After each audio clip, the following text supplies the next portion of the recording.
Président et cher Emmanuel. Je crois que, avec vos dires, vous avez vidé tout ce qu'il y avait.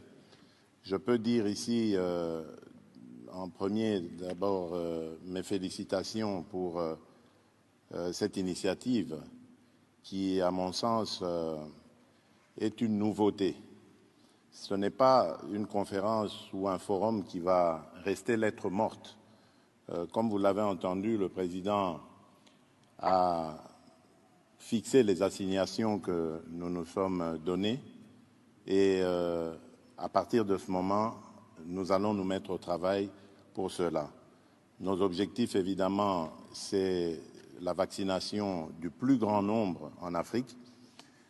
C'est vrai qu'il y a quelques inquiétudes, je dois vous l'avouer, en tant qu'Africain et surtout président de la République démocratique du Congo, qu'il n'y a pas assez de mobilisation de ce côté-là de la part de nos populations. C'est une certaine inquiétude qui est due au fait, à mon sens, que le vaccin vient d'ailleurs. Voilà pourquoi il est nécessaire de viser la production de vaccins en Afrique. Je crois que ça aura un impact assez important sur l'attitude des populations. Et évidemment, les retombées économiques aussi qui s'en suivront. Et pour cela, nous avons aussi évoqué l'accès aux droits de propriété intellectuelle. Il faudrait, ça aussi, c'était une de nos assignations, il faut qu'on l'obtienne afin que l'on puisse obtenir le droit de fabriquer les vaccins en Afrique. Au niveau économique, nous nous sommes dit qu'il fallait absolument relancer l'économie africaine, d'abord et avant tout en obtenant la prolongation du moratoire qui s'arrêtait en juin 2021, donc c'est acquis jusqu'à la fin de l'année, mais notre préférence serait, je l'ai dit dans mon allocution, d'aller peut-être jusqu'à fin 2022, l'ISSD donc. Nous avons également parlé de l'annulation de la restructuration de la dette.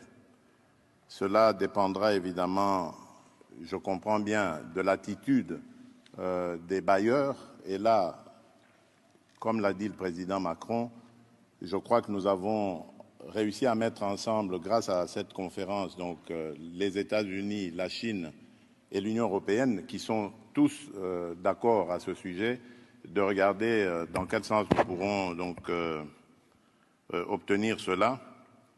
Les émissions de DTS, 33 milliards pour le moment, l'objectif c'est les 100 milliards, ça a été dit.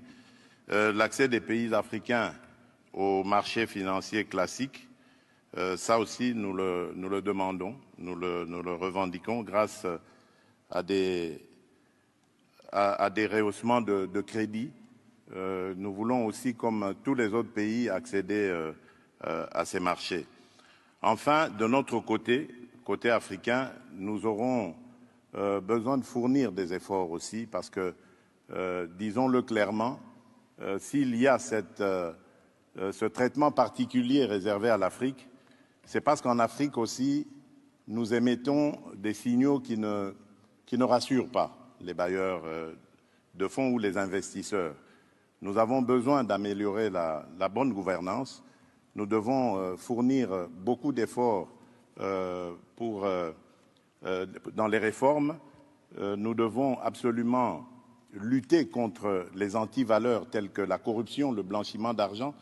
Nous devons avoir des systèmes économiques transparents, des systèmes financiers transparents qui rassurent les investisseurs. Nous devons également prendre suffisamment en charge notre jeunesse. Et ici encore, à mon tour, à la suite du président Macron, je salue cette initiative de la SFI sur l'alliance de l'entrepreneuriat. Et je propose même, si cela serait possible, de l'organiser pour la première fois à Kinshasa et durant ma présidence à l'Union africaine.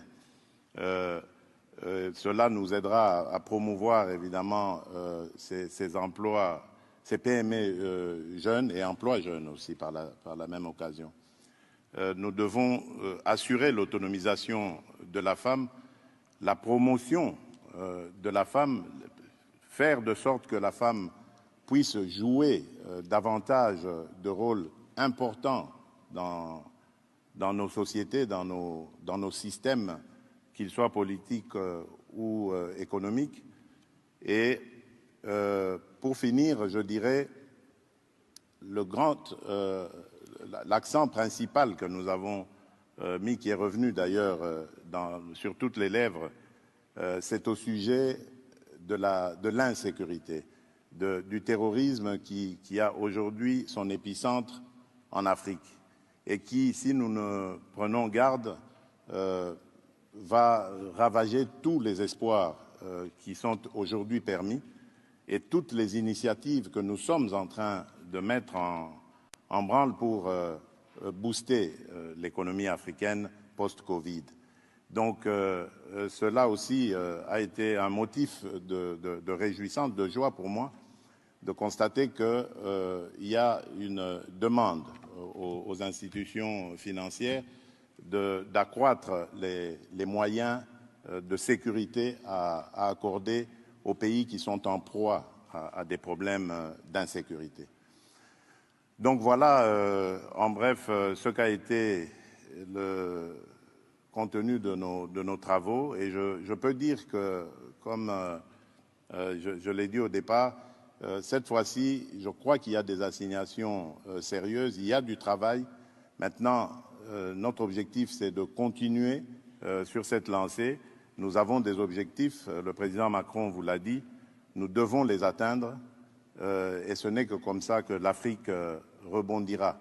L'Afrique est un continent qui, tout le monde le dit, a un avenir certain et moi j'ai toujours placé l'avenir, l'espoir du continent africain dans sa jeunesse.